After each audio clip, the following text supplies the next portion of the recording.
ଆସିବ ବର ତୋର ହେ ହୋଇବ ବାହାଘର ତାପରେ କି କିରେ ତୁମ ତ ବର ବେଶ ହେଇକି କୁଆଡେ ବାହାରିଛୁ? ବାହା ହବା ପାଇଁ ମୋ ସାଙ୍ଗର ବାହାଘର ଅଛି ବରଯାତ୍ରୀରେ ଯାଉଛି ସେଇଥିପାଇଁ ଗଳେଇ ଦେଲି। ତୁ କଣ ଖାଲି ଏମିତି ତୋ ସାଙ୍ଗମାନଙ୍କ ବାହାଘର ବରଯାତ୍ରୀ ହେଇକି ଯାଉଥିବୁ, ନିଜେ ବାହା ହବ ନାଇଁ?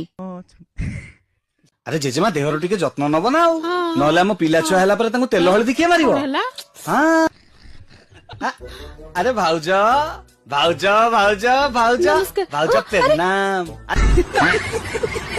ଆରେ ଡରୁଛ କଣ? ମୁଁ ତମ ଗୋଟେ ବୋଲି ଭାବିଛ। ଓହୋ ଶୁଣ ତମେ, ଇଏ ଆମ ମେଡ୍ ସର୍ଭେଣ୍ଟ ଉମା ଚାକରାଣୀ। ଆପଣ ନା ଆପଣଙ୍କ ନଣନ୍ଦଠୁ ବେଶୀ ସୁନ୍ଦର। ମା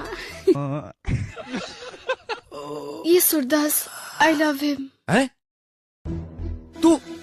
ତୁ ଏ ପାଗଳଟାକୁ ଭଲ ପାଉଛୁ?